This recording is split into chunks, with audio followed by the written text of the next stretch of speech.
Hi, I keep forgetting that I do all of my best work sober. I've made this video a few times before. I am caught in a vicious cycle. And I try to get sober every year. If you're new here, it's not like exciting drugs. I'm not like an addict. Well, I mean, but this time like it's really like digesting, and I think that I'm growing. And this is the first time that I made it past like the anger and past the sweats. Whenever I quit alcohol and weed, I sweat fucking buckets, and it's worse with weed. I think most stoners know what I mean. I mean, quit for 2 weeks. Yeah, if you're a stoner, your asshole fucking clenched at the thought of that, right? It's scary to quit smoking weed. It's scary to quit, to be like, the first week is really scary because you don't know if you can do it, and like, even failing it is like part of the process too, and it makes you like, it's like you're miserable whenever you're not, and then you do it and you hate yourself twice as much, and then you know what I mean? I used to think that I was very, very lucky because my drugs of choice are weed and psychedelics, especially mushrooms. Um, People, and then like the thing that fucking sucked is like I never fucking drank or anything until CPS gave me shit about weed. And I'm not vilifying either of those things, but I think that they're underrated too because like I don't like, people don't even think of weed as a drug sometimes. But I mean, coffee's a drug, you know what I mean? But the thing about coffee and nicotine and weed and shrooms and stuff, like anything that's not the big bad, like opiates and meth, people will kind of like, novelty drugs, like where all my like poly drug users at, it's like people will build their entire identities around them. I have done more psychedelics than the 60s. Mushrooms can make a plastic sack look like, oh my god, that's the most beautiful thing I've ever seen in the whole world.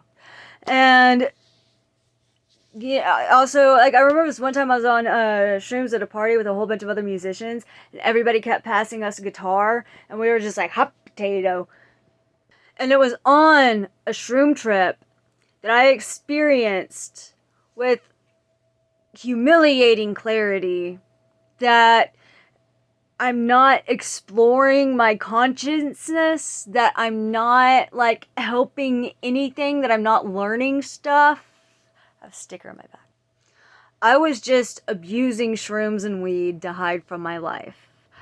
So I took a long break from psychedelics, and then like around that time, like COVID happened, Delta 8 came out. I am a millennial. K2 had already happened to all of us. K2 scarred our generation. So I knew better. Like, I don't know why I thought that gas station weed would not do shit. So I took all of this fucking, like, a ridiculous dose. And I saw humanity. I saw the stars. I saw the plants. I saw the animals. I saw everything dripping down from one molecule. I saw all the roads leading to Rome. I saw the satellites lighting up, connecting us as a species. I saw, like, the dinosaurs and life and stuff do it, like, over and over. So I wrote that song, Modified Ouroboros. But not until I was fucking sober from it. I remember like distinctly on that song, like I saw things like if we're hurting another person or something, or if we do something bad to like, like everything that we do is just hurting ourselves. But I did not write Modified Ouroboros whenever I was experiencing ego death. I wrote Modified Ouroboros after everything was said and done. So drugs gave me the experience, but I'm the one that turned it into art. But most of my best songs, like I have a handful that just poured out of me, and it was like Jesus was like, give her a song, and it just like it shot out in one go. And I think maybe, I want to say like 3 or 4. If I start going through and giving y'all the chords to all of my songs, I'll probably remember which ones. But I was sober every single time that happened. I think people see artists as addicted and intoxicated and totally fucked up, and then I think they reverse the cause and effect because they assume the artist is addicted because that the addiction makes them creative. But I don't think that's how it works. I think that musicians, actors, performers, I don't think that they get high for creativity. I think that they get high because they're terrified of their job. It is terrifying. Like, and most of my performances, and like I would say over half of the songs that I'm doing, I am drunk or I am high because I can't force myself to do it because I'm anticipating all of the, everybody, like they do just say like fuck you, that they do just say this is trash, they do just make fun of you, they do just like poke at your age, they do just like go through your entire catalog. I've been extraordinarily vulnerable up here, and the sociopaths and stuff, they fucking look for little people to smack the fuck down because they're tiny dicked losers. Like, that's just how sociopaths fucking work. And one of the common things that I get, I'm ornery as fuck, and I do clap back a lot of times. Oh, if you can't take criticism, there's a very big difference between criticism and telling somebody that they're not allowed to do something because you said so. And a lot of the time, okay, well, that's another video. I'm still ornery about it. But yeah, but that's why you get scared. That's why, like, you have to, like, get over that hurdle. It's not even just being offended. It's just that it's fucking annoying. Like, you do all of this work. It takes all of this time that you're taking aside from time of your day. You don't get any fucking money for it. Everybody thinks that they can boss you around. And it's impossible to be a creator because everybody expects so much of you. Everybody expects that they're like, okay, petition for me. We're all like, all of a sudden, you're like the people in fucking like Hostel 3 whenever they're just like who deserves whatever. And then the thing is, like, why it fucks up for so many people, like artists, performers, bartenders, people with cool jobs, they're overcompensating. They're usually damaged people looking for validation. They want people who, they want their pain to matter. They think that they're owed something from it. But if you get drunk or high to tolerate the terrifying thing that you are doing, then now you just got two problems. The worst part is whenever your entire day revolves around that little tiny window where it's like 30 minutes, 2 hours, 4 hours where you get your hit. And then, it'll stop hitting. Thinking about them, recovering from them, being pissed off because you don't have them, it narrows your life so drastically, and it makes you so dependent. And that's why, like, I'm making this video to be like, fucking stop it, Diet Coke head. Like, no more weed, no more anything, no more. I don't want to be like just in a situation where I want to deal with it right now. I have too much shit that's going on. I don't have like the money for it. I don't have the time for it. I don't create with it. I don't create or perform with it. And I think that it's even hindering my performance too. Another thing is, like, substances aren't the only thing that I'm gonna turn into drugs. Whenever I'm like detoxing, I'll write fan fiction nonstop. Writing can get me high. I can stay awake obsessing over a project and I'll like take Bronchade and force myself to finish it, and then if it isn't writing, then I can turn sobriety into, in and of itself into a fucking obsession where it has to be like pure whole food and sleep and like running. It's just like, I will find a way to get fucked up. No matter what, I will get fucked up on being sober. So my goal cannot be like perfect purity. My goal has to be like becoming, like, I don't want to be ruled by what I'm using to escape myself. I told a therapist one time that I was afraid to get rid of drugs, and I was afraid to get rid of my depression. I was afraid that I would lose my identity as an artist, and she said, yeah, you could lose all of that. And I never went back. I've never gone to like, that was the last day I ever went to therapy. And I was like, I wanted to be like, do you know who the fuck you are talking to? My soul is art. And maybe I am grandiose, but if I'm the artist, then the drugs aren't. You know, the depression's not, the misery's not. I don't have to keep destroying the artist to prove that my art was real this whole time. I would look back on my life and I would think that it was too weird and too disgusting and too stupid.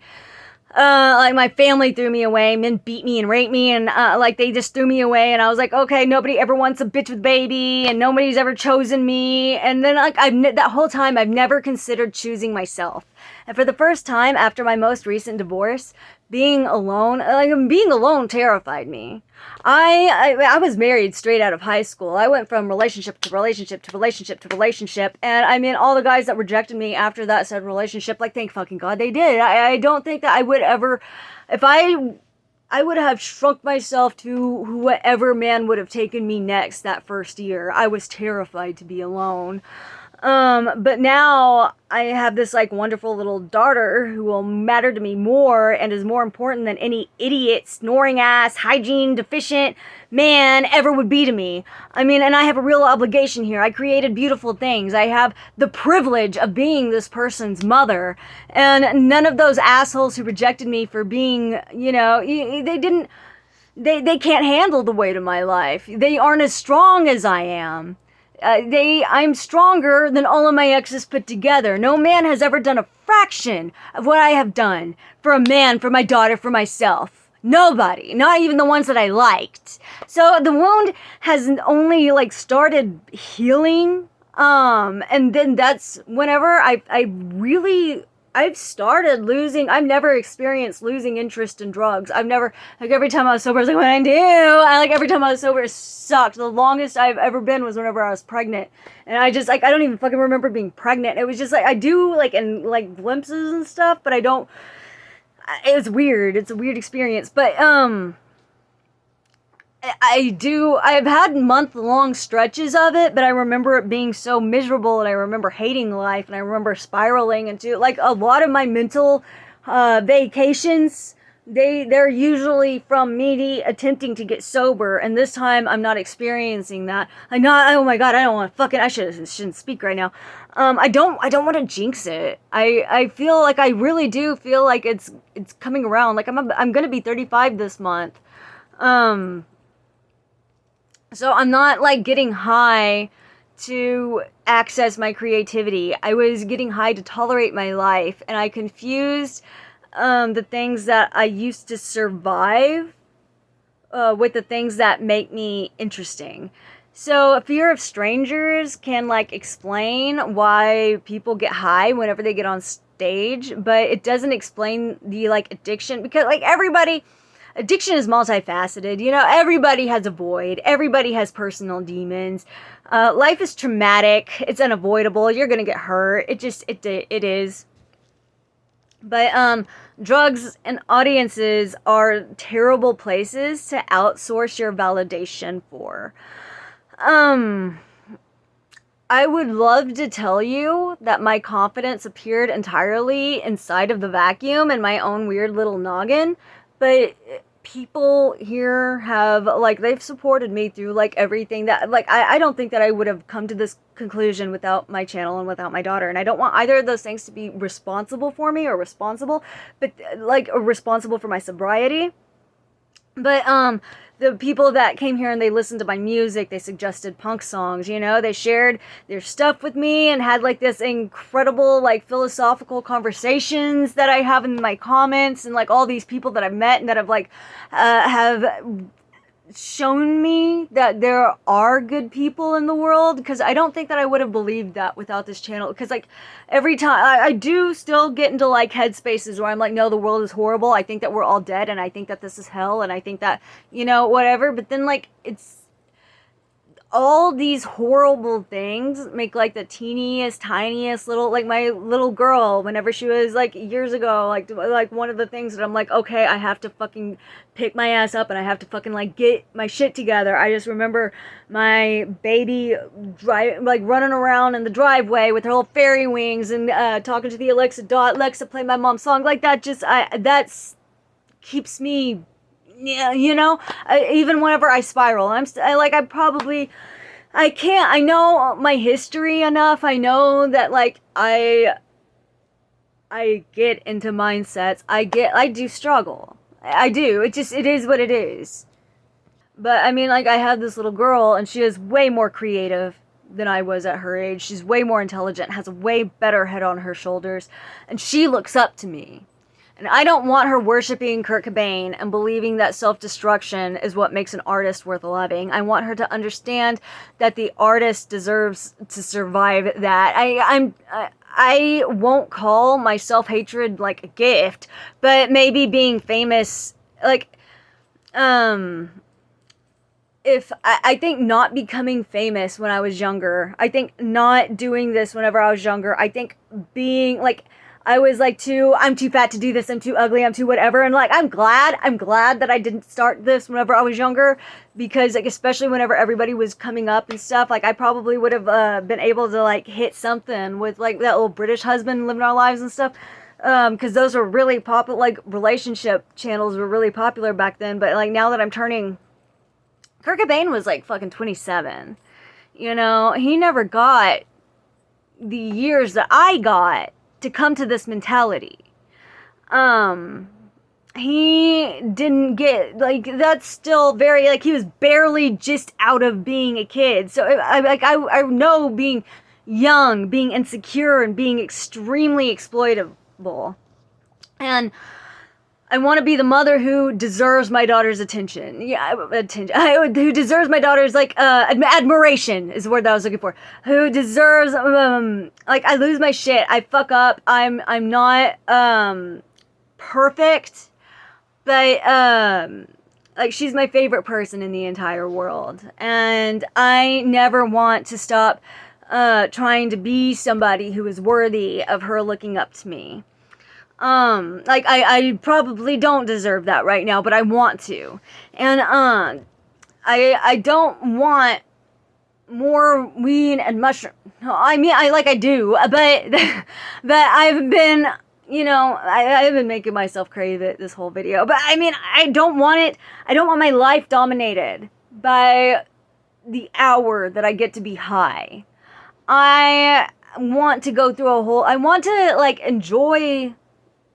I feel like, I think that's another big part of it. Like, I'm scared that I'm never gonna enjoy anything. I'm scared that, like, there's, you like, with drugs and Xanax and like all of that stuff, it's just like you take it and you're like, oh my god, I can feel the breeze on my face, but then it's just like the 10 minutes of euphoria are the trap. And I cannot get into that trap anymore. I just don't want the cycle to start back over. I have got to stay away from people. I have got to stay the fuck away from all of that shit and I just want to work all year long. I just want to focus on work. So hopefully this channel will get better. And yeah, I don't want to do like an embarrassing ass fucking cycle where I just become like this like person on the internet, like, oh yeah, like, do a Diet Cokehead, and it's like, oh, Diet Cokehead's fucking up again. I don't want to I don't want to speak too soon and do stuff like that. So I'm not making promises. I'm not saying like this isn't a journey or anything like that. I just kind of feel like a lot of people on my channel experience the same kind of thing, and I kind of want to, I don't know, I think I just want to like completely dissect absolutely everything that we do. Like, human behavior is so fucking weird, and I want to understand. Anyway, I'm still talking. Okay, bye.